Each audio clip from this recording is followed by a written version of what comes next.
Hey, we got lots to talk about today. We Let's do have get a lot. into it. It's been a minute. Why do we keep doing this though? Well, this is like a dysfunctional relationship. It's not a dysfunctional It is relationship. because we get together, we meet, we say that's it, we're gonna start, and then we don't see each other for like 3 weeks. We I know, ghost each other. but here's the thing. This is very similar to independent filmmaking, right? Like you get sick of Ghosting. it and you're tired of it, and I got this story and I wrote this script. How come no one likes it? How come I can't raise any money? And then you get sick, and then you go Come take right a back. break and you come right back. It's like being. I don't know, what is that thing, when you just can't stay away, they keep pulling you back in. That's Like what The show business is Godfather. like. Yeah, it's like show business. That's show business. Pull me back in. You It's lay like- down, you have a dream about a story, you wake up and you write for 3 hours, and all of a sudden you're back in it. Yeah. So, ladies and gentlemen, let's get into it. Is that how it goes? That's good. That's so, good. so look, what I want to get into today is I kind of want to go back to the basics, right? I want to go back to if you're sitting there and you're trying to figure out, oh, hey, this life story's great, or that guy was a drug dealer and that's great, or I have this family story of an immigrant story that I want to tell of my family and my upbringing, all that stuff. I want to sort of get into that today. What's your take, Roberts, as the Brian Grazen of independent filmmaking? Brian Grazer, you mean? Yeah. Well, no, that's why you're grazing, because you're not grazing. Okay, got it. Is it better to go with true or make-believe stories? Like true stories or make-believe stories? I don't know. It depends. There's so many opportunities now. 'Cause I just feel true stories, everyone's like, ooh, it's based on a true story. Yeah, Oh. when I see that, I go, ooh, okay, And then I'm more interested. You're going to Google and do some Yeah, research. I'm more interested in the characters now. Dude, you base it on a true story, and I think that people lift their eyebrows if it's a good story. Right. If it's an okay story and it's based on a true story, who cares, right? Well, I always like to go back to high concept. Yeah. Well, high concept's the most important thing, but let's go back to the beginning, right? So if you're sitting there and you're thinking, "Oh, this is a great story," that should be. How many times have you sat there with a family member or a buddy and they tell you a story over a beer and you're like, "Oh my God, that should be a movie"? How many times All have you the said time. that? All the time. I used to, not anymore though, because now I know storytelling and I go, that's a good scene. You know what I mean? But that's not a story. Truth is that anything can be sold. It just depends who you're pitching. Yeah. Right. I remember I was doing I had a pitch for a movie called Food Fight. Yep. It was a great, beautiful story. It was about a celebrity chef. I pitched it to the director of Wedding Crashers randomly on a call. Yep. He just heard like the first 4 sentences. Celebrity chef falls from grace. Yeah. Right. Goes to work at a school in Jersey. Yep. And ends up making this huge comeback. I just said that to him, and he went crazy. He was like, "Oh my God, we're going to sell this right now." I walked up to the president of Warner Brothers, Yeah. walked into his office, and said, "I want to do this movie about a celebrity chef." So it's just it's just a 2-line, 3-line. But idea. sometimes, You know what I mean? I'm saying anything could work. You have to find a way to cut. I say this all the time. I think I say this every day to somebody. You got to find a way We're to talking cut. about every day. Every day I tell somebody, or someone asks me, or we're talking about it, but you have to cut. Look, if you're doing independent film and you're raising your own money and that's what you're doing, that's one lane, right? Raising your own money, doing what you want to do, hiring the people you want. That's one lane. Yeah. But the problem is getting from your idea to money. Right? Yeah. So if you have people with money, you just need to set up your lawyer that's going to speak on your behalf and figure out when these people are going to put the money in your bank account. I don't care if it's $100,000, $50,000, $10,000, whatever it's going to be. Yeah. Get your lawyer in line so that you have a creative conversation and we say, we're going to make a deal. Yes. We shake hands and then your lawyer takes care of it after that. If there's no deal there, he'll find out in 5 days. Instead of you like pretending to have dinner and inviting these people to cookouts and, hey, let me go to your thing. And the next thing you know, 6 months have passed and he never had an intention of investing in your movie ever anyway. You got a pretty good knack though for reading through that. Oh, wow. I've been around you when you're like, let's see what this guy has to say. By the end of like halfway through the meal or whatever, you're like, like, nah. it's not gonna happen. And the guy's still like, so anyways, I'm thinking about. Well, look, if I've ever had a gift to do anything in my life, it's been raising money. But you actually told me too, which is really true, and I use this. If somebody wants to invest in your movie, you're not going to chase them. They're going to come to you No, and say, It's true. I'll tell you a story. I when I was doing my very first thing ever, it wasn't a movie. It was like this 30-minute comedy thing that because I loved Saturday Night Live so much. I was a little kid. I was like, I'm going to write a Saturday Night Live type show. And I called my friends, Dan Lopez and Mark Flores, and we put together this script.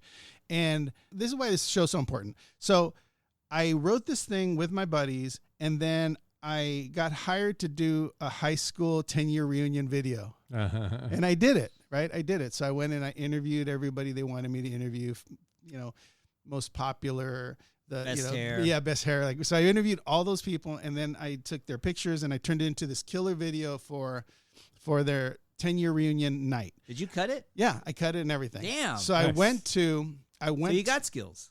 Yeah, so I went. So while I was doing it, I interviewed a guy named Mike Lawrence who went to the school. It was this 10-year reunion.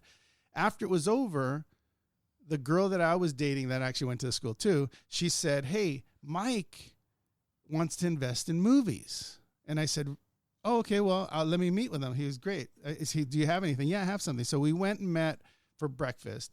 I sat down. I had the script. I had like all my papers. I had a file. I sat down and we were talking, and I said, "Look, here's the script. I want you to." He said, "How much money do you need?" I said, "I need $50,000, but here's the script. Okay, let's do it." I was like, "Yeah, but if you Did you read the story? The characters are really funny. Right. I said, "Do you want to read the script? Do you want to see the proposal?" And no, I'm in. I like you. I want to do this. I've always been interested in this. Let's just do it.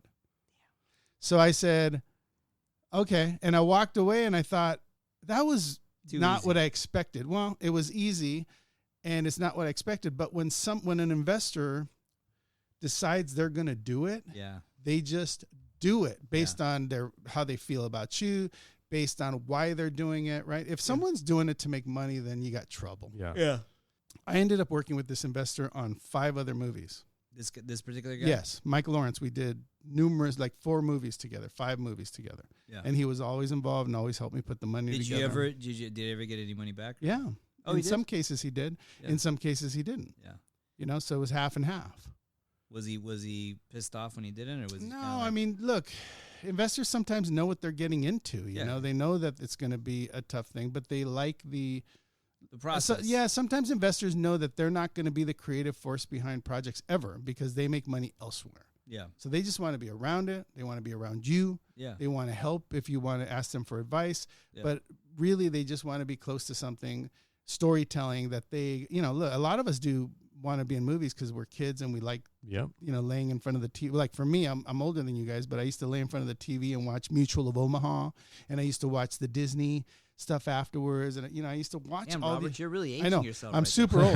But I did. I used to watch. Mutual of Omaha. What the fuck is bro, that? It was amazing. It was like a National Geographic thing about animals. I loved it.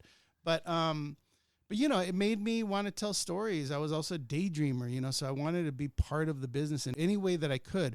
So when I turned 18, I drove down the freeway to Universal Studios and I auditioned to be a tour guide because I wanted to be close to it. I didn't have any connection to Hollywood. So I went, they hired me and 6 other people to train to be tour guides.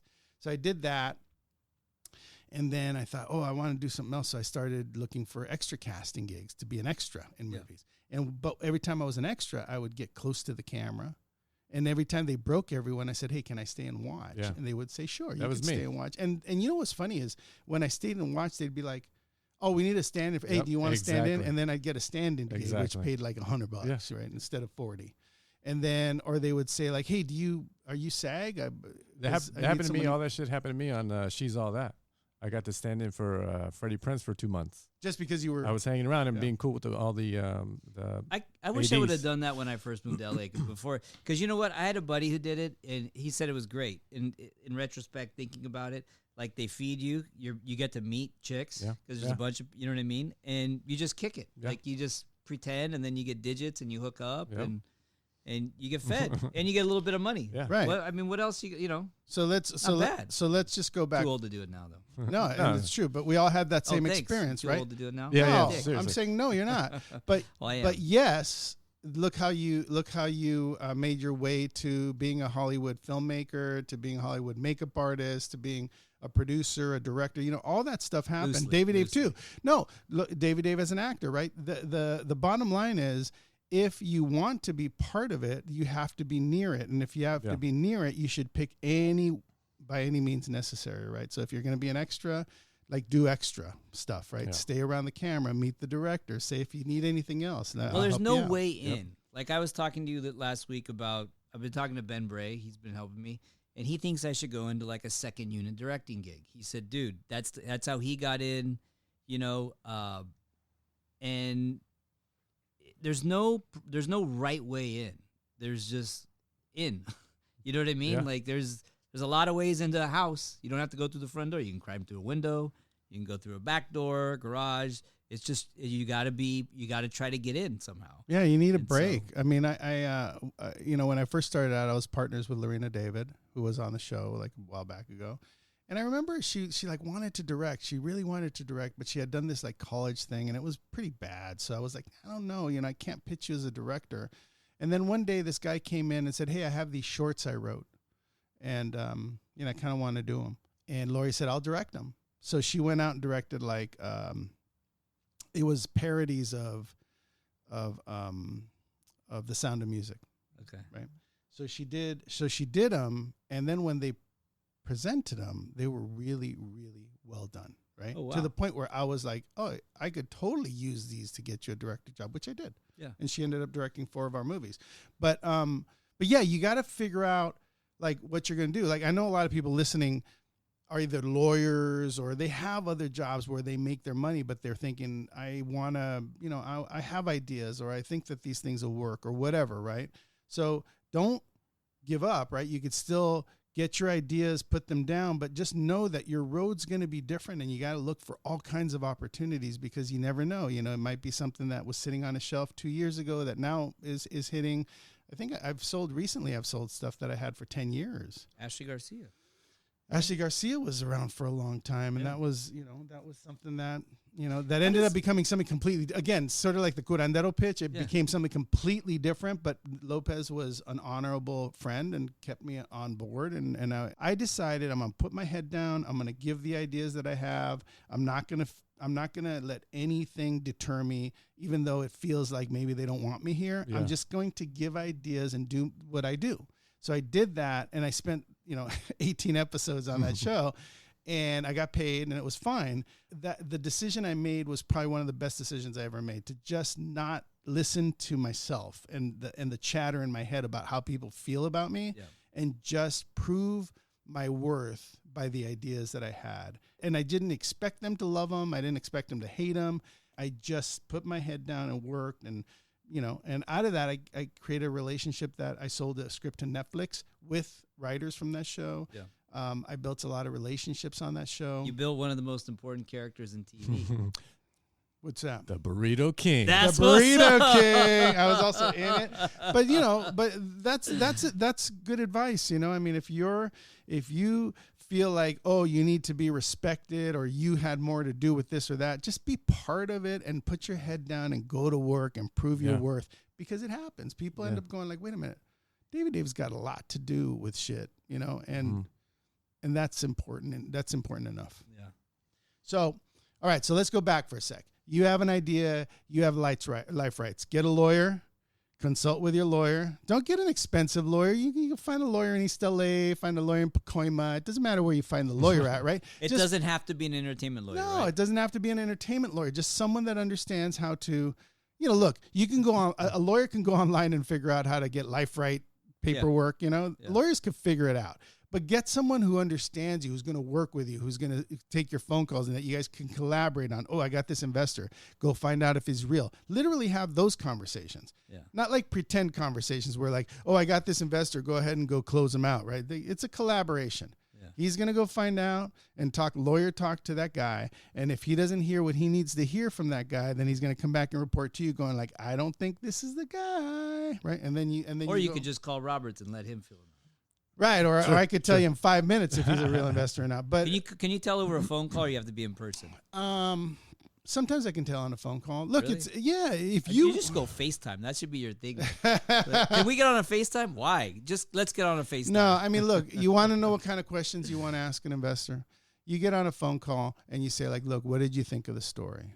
Let's do it right now. What do you think of the story? I like it. It's pretty good. I mean, there's some changes that I would do personally with the main character, but I like it overall. Great. Well, I want all your ideas. If you want to send them over to me, I'll see if I can incorporate them. But what I really want to talk to you about is that when we first started talking, you said you wanted to invest. Are you comfortable investing $50,000? Well, that's a lot of money, and if we made those changes, then maybe, I don't know. All right. Well, who's going to direct it? I can't have the maid. Well, I can't have you well, who's going to be the lead? All right. Well, here's what we'll do. Can we get Brad Pitt? If you invest in the movie and you say you could do 50, let's commit to the 50, and then I'll include you in all those conversations. See what he just did right there? Nice. He gave me nowhere to go. Yep. He made me cough up 50, and now I'm in for 50. Yeah. Well, you're in for 50 if you want to keep going. Well, it's a game, right? But if I give you 50, then I'm going to want to get. Then I'm in. Because then if I come back and we make those changes and those notes and stuff, and you go, look, we talked to Brad's agent, and he could be interested in this, but we're going to need more money. Yeah. How much more money? Well, I don't know. We're probably going to get into the millions. I don't know that you can afford that. Oh, well, I can't do millions. Right, so let's keep it at 50, and let's go for actors that we can afford. I mean, okay, what if I gave you another 50? Then we can get a better actor. So my buddy got Lilo Brancato in a film. Jesus, it was like, listen, that's the conversation, right? Because at the end of the day, investors do want to be part of your story. So the conversation is, you said you wanted to invest. Yeah. If he says, you're right, but I want to number, right? Here's what I just learned something right now, Dave, that I never learned before. Yeah. Good. Go ahead, finish your thought. No, I was going to say, he says like all these things, and you say, let's start with square one, which is you want to invest, and I want to include you on all those conversations. So if he says, hey, I want to know who's in it, I want to know who you're hiring, I want to know all this, great, let's make that deal. You put up 50, and I will consult with you on all of the hirings that happen. We won't even move forward if we don't get the actor you want. Wow. But if I get the actor you want, you may have to put up another 50. That puts you at 100. Are you comfortable with that? Comfortable with that. I got to know where to go. So let's agree to 50 and 100 if we find an actor that you really, really like. Does that work? Yeah. Okay, cool. Like, then I like that guy. Then Let's you do reach out your hand and you shake on it. If someone backs out of a handshake, then you got to run for the hills. Mm-hmm. Yeah, that's true. That's true. A lot of times people, including myself, I did this a long time ago. I had somebody who was going to invest $30,000 into a short film or something. He just had 30 grand he wanted to put in. And I told him I need $1 million. And he was like, wow, so stupid in retrospect. Like, why would I say that? I didn't have anything behind me. I'm talking, this is 10, 15 years ago probably.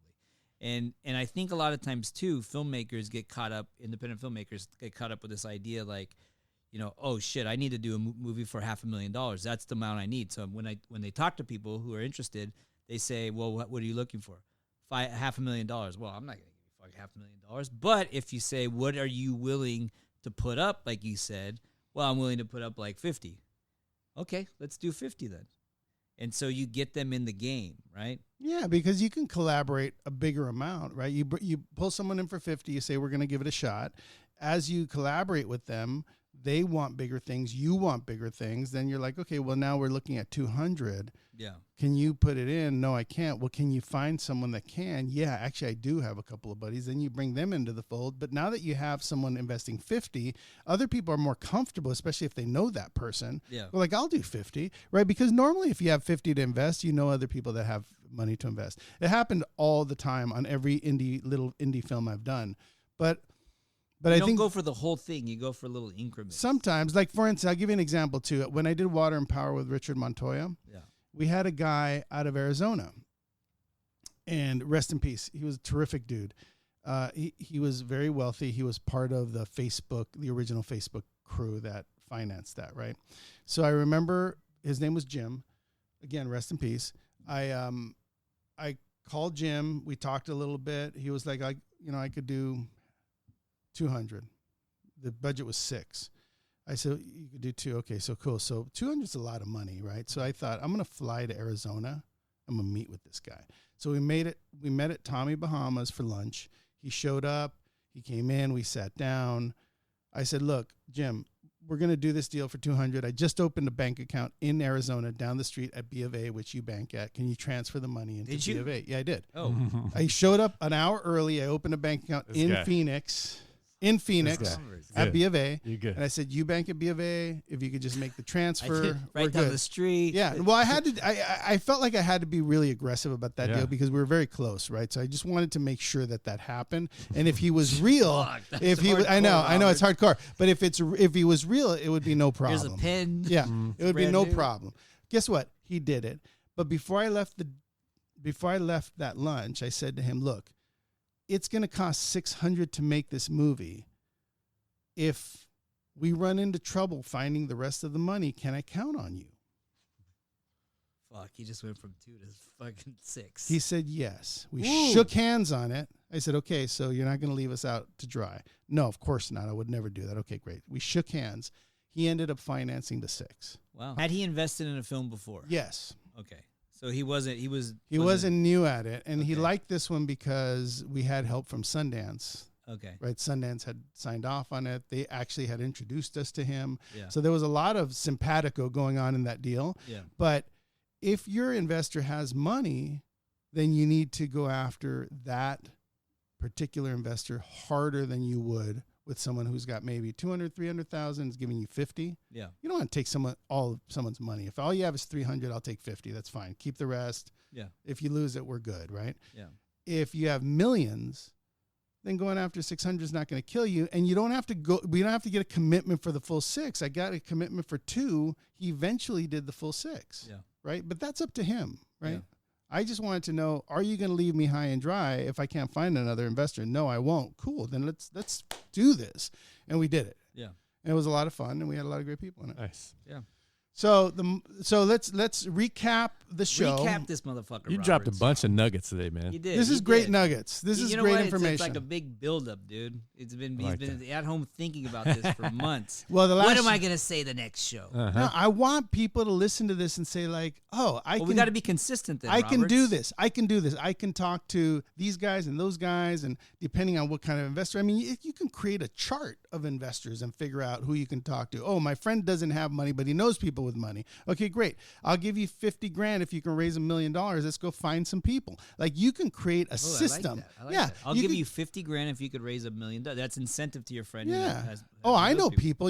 Everyone knows somebody who knows millionaires, right? Oh, hanging out with millionaires all the time. We can make it work. Well, they can't always close those deals, but you can. You just need the introduction, right? Yeah. And then when you introduce your lawyer and say, hey, my lawyer's going to finish this up because I want to make sure you understand and your lawyer understands what's happening. I don't want you to feel like I'm a lowly filmmaker's asking you for money. Yeah. I'm going to put you with a lawyer who's going to talk the language so that you understand when you're getting your money back and when you're putting it up. Yeah. Okay. So that's that's truth right there, right? That's how you figure that out. But there is lots of ways. Take your ego out of the game.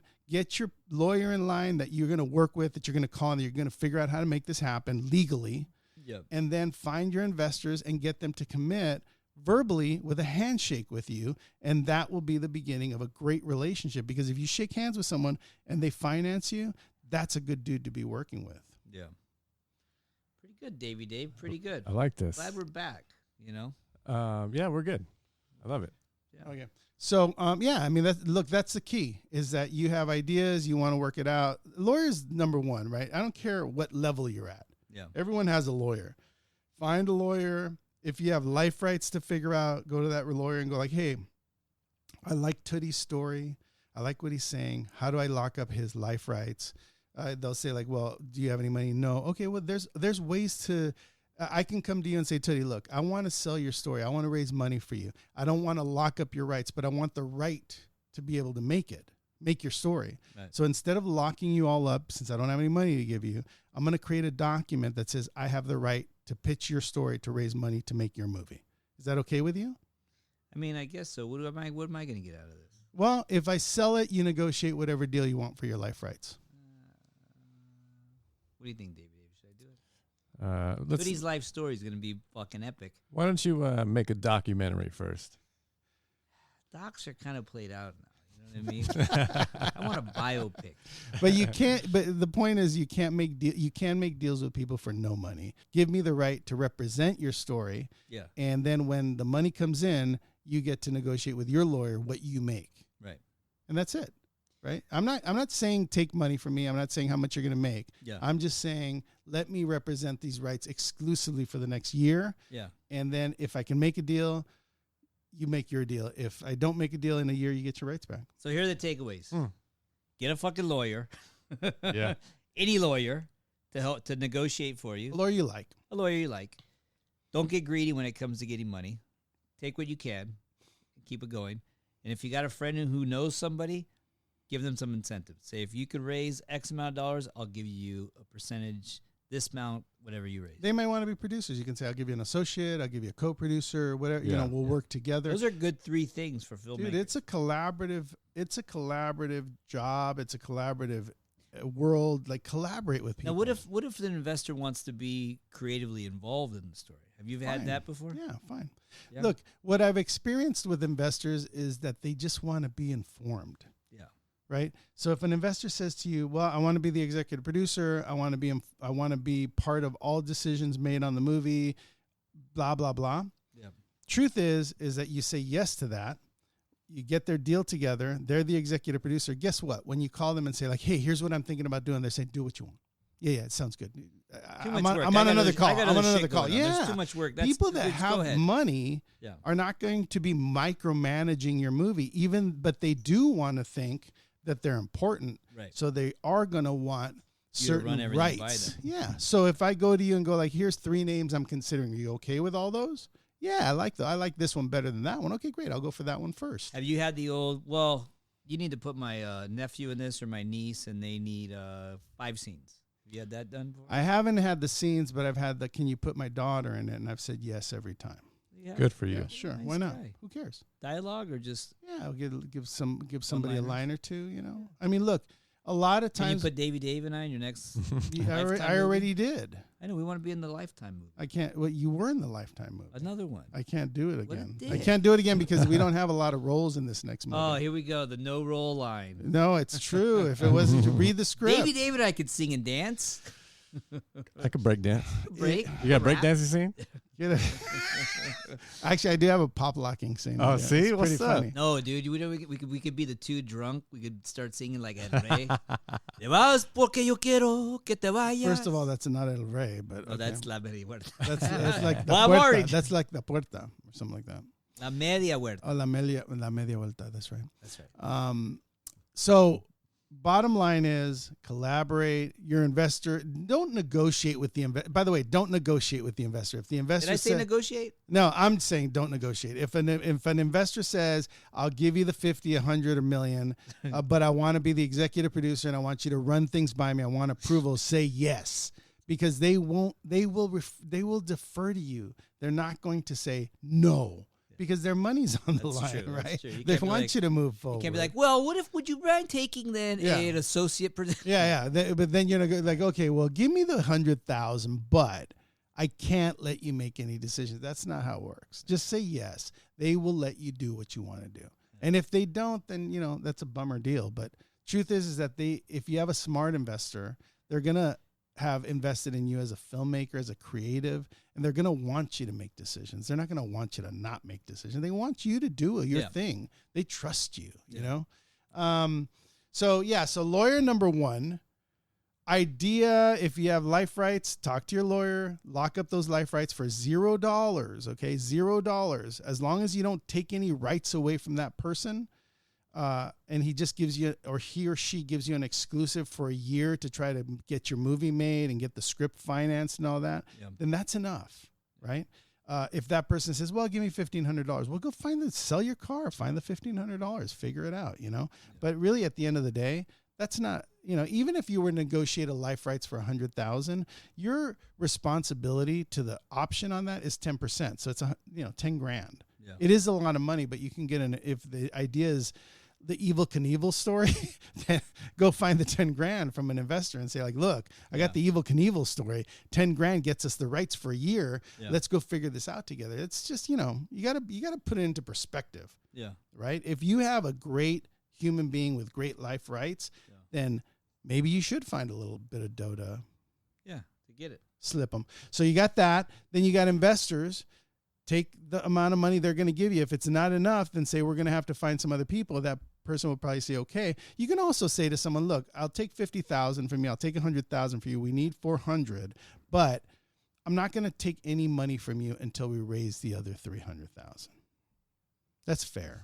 That's a fair thing to say, right? You'd say, okay. You don't have to deposit your 100,000 until we find the other money. But I'm going to tell people that we're good with 100 from you already. That's correct. That's correct. So it doesn't have to be transferred yet. No, you don't have to transfer. You can put it in escrow with my lawyer. Yeah. I've done that many times. Like Walter Bat, I'll raise half the money and Walter Bat will put it in his legal trust account. And when that money is in there, it's not touchable until you find the rest of the deal.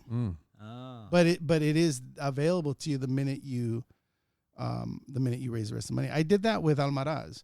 I raised 50,000 from one and 50,000 from another, but they weren't going to put it in unless the other put it in. So there's a catch-22 there, right?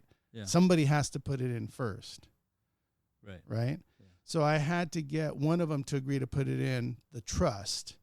And if the other money didn't get in, they got their money back. Right. People trust a lawyer. It's governed by the courts, right? Yeah. It's governed by the state. So lawyer's the key here. Well, it makes everyone feel safe and legit, and it's legitimate, right?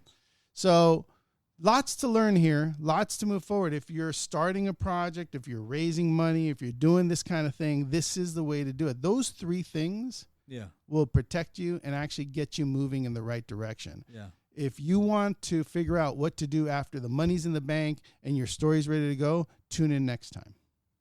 Yeah, I need to find out. If you want a lawyer, if you want to get in the biz, you got to be in the trenches. Yes. Bro, use Walter Bat. He's probably too busy now. No, I know he's a busy dude. Well, he's doing all my stuff. He's doing Netflix. He's doing Lifetime. He's doing all my deals. He's so busy over here. So busy over here. I am more busy than I've ever been, and I've got to say, going back to the beginning of the show, it's all because of Ashley Garcia and my relationship with Mario. So, I mean, very nice. I did the right thing, right? I put my head down. I went to work. You did. And I think everyone can appreciate this. When you get on something and you're just thinking about the money, then things are going to go severely wrong. Yeah. Right? They're going to go wrong, right? Because I think I made this mistake in my career a lot where I sell something and I'm negotiating a deal. And all I can think about is how I'm not making enough money, but it sours everybody around that deal. And people it just doesn't feel right. People get upset, people hold grudges, and all for what? It wasn't worth it. I look back and it wasn't worth the fights I put up. I should have given away all my ideas for the first 10 years. Given them away. Like, you don't have to pay me.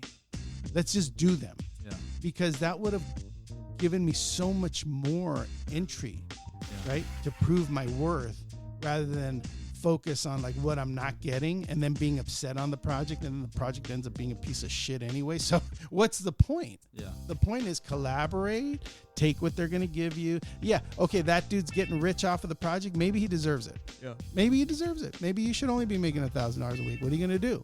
Yeah. Right. Then think of something else. I always say that. You can steal my idea, steal it. I got 50 others. Yeah. Like, forget about how much you're making. Figure out how to just be part of the game. Sounds like a storyline from Made in Mexico, dude. Yeah, sure does. But anyway, that's the key. I think let's focus on getting a lawyer, getting your ideas together. Don't be so attached to your concepts and just move forward. If this is what you want to do, there's only one way to do it. Thank you, guys. It's good to see you. Happy New Year. Yeah, we'll be back next week with another edition of Let's Get Into It. Let's fire people up. Let's get people's projects made. Let us know if this is helping you move forward. Why not?